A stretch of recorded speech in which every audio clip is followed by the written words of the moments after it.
Tudo bem? Eu sou Filomeno, da Terra das Finanças, e eu ajudo pessoas comuns a atingir os seus primeiros R$ 100.000 investidos com tranquilidade. E hoje eu vou falar sobre como uma pasta de dente nos ajuda a entender uma lição muito importante para os nossos investimentos e, consequentemente, para atingir os nossos primeiros R$ 100.000 investidos. E essa história eu ouvi numa palestra do professor Mário Sérgio Cortella. Ele conta que há algumas décadas atrás aí havia uma multinacional em Campinas que fabricava de tudo, né?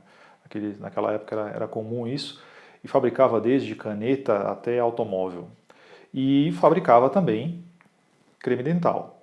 E eles tinham detectado um problema na linha de produção de creme dental, que era algumas caixas, né? As caixas de creme dental chegavam nos supermercados vazia, por algum problema da máquina, a máquina que embalava o creme dental não colocava esse tubo aqui dentro da caixa.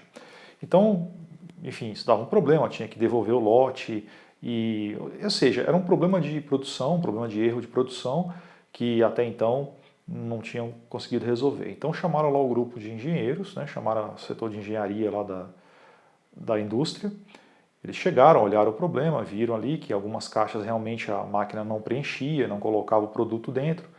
E aí eles foram atrás de uma solução, fizeram muitas investigações, desenvolveram uma balança muito precisa que custou alguns milhões aí na época e demorou bastante tempo a ser implementado, ou seja, depois de alguns meses, alguns milhões gastos, eles chegaram à solução, instalaram essa balança lá na linha de produção, então toda vez que a esteira passava com os cremes dentais, eles sentia que tinha um deles que estava mais leve, ou seja, que estava faltando o tubo dentro da caixa, aí parava a linha de produção, um braço vinha, empurrava essa caixa vazia para fora e a esteira continuava passando com os tubos. E aí o tempo foi passando, né? Depois de um mês, 2 meses, eles foram avaliar os resultados e chamaram lá os responsáveis e tal, e olharam e viram que realmente o problema tinha sido resolvido. Não tinha detectado mais nenhuma caixa que tivesse ficado vazia e que tivesse chegado até o cliente. Ou seja, um sucesso aí de 100%. E aí, meia comemoração toda, o diretor da fábrica foi lá e tal, e pediram para ver a máquina, né, que tinha resolvido o problema. E os engenheiros foram até lá e chegaram lá, viram que a máquina estava desligada. Como assim desligada? Desligada. Sim, mas a gente está trabalhando alguns meses sem nenhum tipo de problema, sem nenhuma caixa vazia. Mas a máquina está desligada há quanto tempo? Aí foram olhar lá nos instrumentos, viram que a máquina estava desligada já há alguns meses. Ou seja, de alguma forma, aquele negócio estava funcionando sem a máquina estar ligada. E aí chamaram então lá o chefe de produção, que chamou o pessoal que trabalhava na linha de produção, o pessoal veio e tal, falou, o que está acontecendo aqui? Por que a máquina está desligada? E o pessoal falou, olha, acontece o seguinte, essa máquina que vocês instalaram aí, ela ficava parando a linha de produção o tempo todo. Então a gente resolveu desligar. E aí a gente fez uma vaquinha aqui com o pessoal, juntamos aqui 10, 15 reais de cada um, e a gente comprou um ventiladorzão grande desses industriais e colocou ali. Então toda vez que a esteira está passando e tem uma caixa vazia, o ventilador sopra essa caixa vazia para longe, como ela não tem peso, ela voa e pronto, continua funcionando. R$ 80. E aí a questão fica, a solução que os engenheiros deram, né, uma equipe de engenharia, alguns meses, alguns milhões de reais gastos, ela funcionou? Funcionou. Mas era a melhor solução? Não, não era a melhor solução. A melhor solução nesse caso estava no conhecimento acumulado das pessoas. E era uma solução mais simples. E aí que está o ponto. A maioria das soluções que a gente pensa, no geral, para os problemas, ela não costuma ser a mais simples. Até porque, quando a gente fala simples, a gente está querendo dizer que é fácil. Simples não é fácil. Simples também não é mal feito. Não é feito de qualquer jeito, nas coxas ali. E também simples não quer dizer simplório, não quer dizer bobo. Na verdade, muitas das soluções mais simples, elas demoram anos para serem desenvolvidas.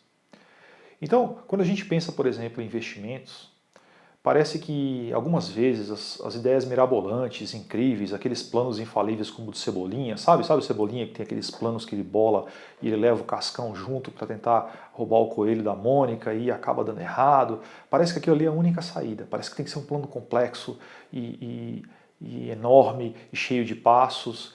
E muitas vezes uma solução simples, claro, não é a mais fácil, mas ela está ao alcance da maioria. E ela tem algumas características, às vezes, a solução simples. Por exemplo, a solução simples, às vezes, envolve você conversar com as pessoas certas, né? Nesse caso aí, talvez os engenheiros conversando com as pessoas que trabalhavam ali, eles poderiam já ter explicado qual era a proposta deles para a solução do problema. Muitas vezes a solução mais simples também é aquela que diz para você assim, não existe saída mágica, você vai precisar trabalhar e vai precisar se esforçar. Quer dizer, o simples e consistente, aquilo que é feito sempre, mesmo que mais simples, em geral supera o complexo, mas que é feito vez ou outra. E aí, para a gente partir para alguns exemplos. Imagina que você tem um problema e você recebe 3 soluções possíveis. A primeira, tomar remédio. A segunda, fazer uma cirurgia. A terceira, parar de comer doce. Qual dessas aqui é a solução mais simples? Parar de comer doce, né? Que não envolve você ter que tomar remédios, nem ter efeitos colaterais, nem passar por uma cirurgia, mas ela é mais fácil? Não, definitivamente não é mais fácil. Das 3, provavelmente a mais fácil é tomar remédio. Mas é a melhor solução? Não, não é, e nem a mais sustentável. Então, se a gente olhar para finanças, o que é mais fácil? O que é mais simples? Economizar ou sair atrás de um outro emprego, de um outro trabalho, de uma promoção? Bom, o que é mais fácil? É mais fácil a gente procurar alguma coisa que a gente não tem, né? É mais fácil a gente procurar um outro emprego, procurar uma outra ocupação, ir atrás disso. Agora, o que é mais simples? Economizar. Economizar é mais simples. Tem uma outra história interessante também, que conta da época da corrida espacial aí entre Rússia e Estados Unidos, que a NASA descobriu um problema, né, que essa caneta que a gente usa, essa caneta esferográfica, ela funciona pela ação da gravidade. Então a tinta que está dentro do tubo, essa tinta, pela força da gravidade, ela é empurrada para baixo, e aí no final da ponta ali tem uma bolinha, essa bolinha vai riscando o papel e a tinta vai saindo ali, né? Lógico, no espaço não existe gravidade, logo a tinta não descia para a bolinha e você não conseguia escrever com a caneta.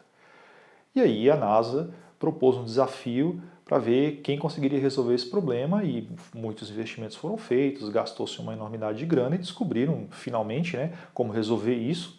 Uma caneta pressurizada que podia escrever de cabeça para baixo. Aliás, esse é um teste interessante se você quer ver a ação da gravidade acabando com a caneta esferográfica, você tentar escrever de cabeça para baixo com ela. Você vai ver que aí a tinta vai escorrer no sentido contrário ao da ponta e logo não vai funcionar. Mas o problema foi resolvido. A caneta foi criada, gastou-se uma enormidade de dinheiro para desenvolver também, demorou um tempão, desenvolver a caneta, e a caneta escrevia embaixo d'água, escrevia de cabeça para baixo, escrevia no espaço, era anti-incêndio, uma fantástica caneta.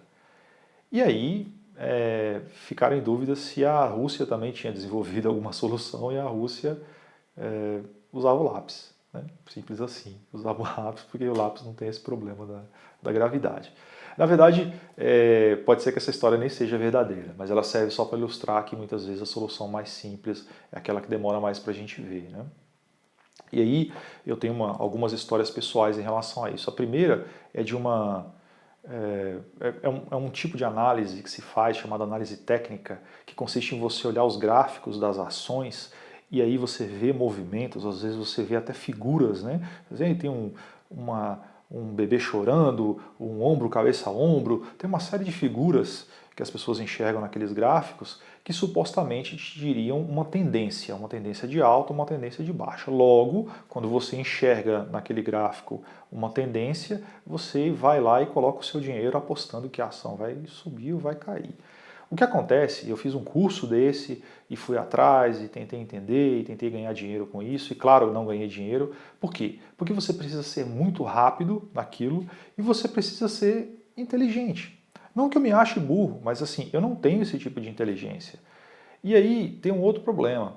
Às vezes, aquilo que você está tentando prever, essencialmente, você está tentando prever o futuro, às vezes ele não se realiza. E quando não se realiza, você perde dinheiro. Então, análise técnica, por exemplo, essa análise aí de gráficos, uma coisa que não funcionou para mim. Uma outra coisa também que eu tive experiência que não foi muito boa, é quando você começa a analisar opções de fundos de investimento. A ideia do fundo de investimento é que em vez de você ir procurar as opções de investimento e fazer um balanceamento de carteira, ou seja, você vai lá e contrata um gestor, né, para fazer isso para você. É como se você chegasse e dissesse assim, está aqui o meu dinheiro, investe e faz dele o melhor que você puder. E o gestor vai fazer isso, pelo menos em tese, né? E vai te cobrar uma taxa de administração, ou seja, tem toda uma relação entre você e ele te cobra por isso, tem taxa de carregamento, algumas coisas, taxa de performance, tem uma série de coisas que podem incidir no fundo de investimento. Mas a ideia é que esse gestor, esse grupo de pessoas, né, eles vão conseguir investir de uma maneira muito melhor do que você, no seu dinheiro. Isso pode ser verdade? Em alguns casos até pode. Mas na maioria dos casos, se você não sabe o que ele está fazendo, se você não sabe o que ele está fazendo ali por trás, quem garante para você que isso é o melhor? E eu já tive casos de perder dinheiro em fundo de investimento, porque realmente o fundo ele seguia um caminho que não era o caminho que eu seguiria se eu estivesse cuidando do meu dinheiro pessoalmente, mas o que eu podia fazer, né? Afinal de contas, o dinheiro tinha sido entregue e aí quando eu fui ver, o fundo estava com uma performance muito ruim, tive que tirar o dinheiro e aprendi com essa lição. E aí, provavelmente você já deve ter ouvido falar, isso é uma coisa que se conta bastante, né? Você falar assim, poxa, mas eu já ouvi falar de pessoas que ganham muito dinheiro, especialmente no que se chama de trading, né? Ou no day trader, que é uma forma de você investir ali a curto prazo. E tem gente que diz que ganhou milhões e milhões e milhões, ficou milionário, ou não ganhou tanto, mas assim, ganhou um bom dinheiro fazendo essa análise técnica, né? Analisando os gráficos e prevendo o que vai acontecer. Tem gente que realmente fala isso e eu acredito que tenha acontecido. A questão é, quando você analisa no longo prazo, ou seja, ao longo de 10 anos, 15 anos, será que ganhou mais ou perdeu? Porque você ganha, mas você também perde. Porque nem sempre a coisa acontece conforme você imaginava. No meu caso, e para a proposta aqui do Terra das Finanças, o tipo de investimento que a gente está olhando é investimento de longo prazo, é investimento de acúmulo de patrimônio. A gente não está interessado em ficar perdendo dinheiro, a gente está interessado em aumentar o nosso patrimônio. Tudo bem, você vai ter que fazer uma opção aí, né? Em algum momento, se você vai seguir por um caminho ou outro, se você vai ser mais parceiro de uma abordagem mais, vamos dizer assim, mais arrojada, né? Aquele que corre mais risco ou não, mas você não precisa perder dinheiro. E aí eu vou citar aqui uma frase famosa do Warren Buffett, que é um dos maiores investidores do mundo e que tem uma filosofia de investimento de você ir devagar e crescendo o seu patrimônio de maneira tranquila, que ele diz assim, o primeiro mandamento dos investimentos é não perder dinheiro. E o segundo mandamento é sempre se lembrar do primeiro mandamento. Por que isso? Porque à medida que você vai chegando perto dessas soluções mirabolantes, a tendência é que você comece a perder dinheiro. Por quê? Porque a solução mirabolante ela te diz assim, não, você vai ganhar muita grana, você vai dar aquela paulada, você vai lucrar muito e vai ser fantástico e tudo mais. Mas também existe um risco envolvido. Risco e retorno andam sempre juntos. Então é importante pensar nisso. É importante pensar assim. E aí tem pessoas que falam também, tá, mas se eu não conheço de investimentos, não faz sentido eu pagar para alguém cuidar do meu dinheiro para mim? Que seria uma simplificação do que é um fundo de investimento, né? Você paga para ele uma taxa de administração, você paga uma taxa de performance e ele administra o dinheiro para você? Pode fazer sentido você realmente terceirizar a gestão do seu dinheiro. Você precisa analisar isso, se faz sentido ou não. Pode fazer para uns, para outros não. Mas a pergunta é a seguinte, vamos pensar que você tem uma pizzaria. Então você é o dono da pizzaria, talvez você entenda de pizza, talvez não, mas você não quer ficar na pizzaria todos os dias, você tem outras coisas para resolver, então você vai contratar um gerente para a pizzaria.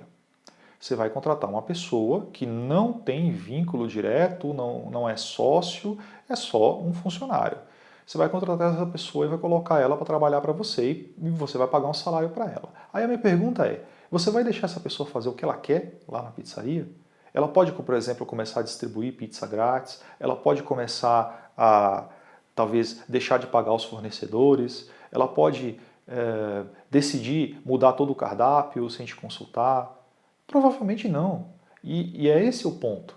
Você pode terceirizar a execução do trabalho, mas a estratégia, o pensamento, para que lado você vai, isso tem que ser com você. Você é o dono daquilo.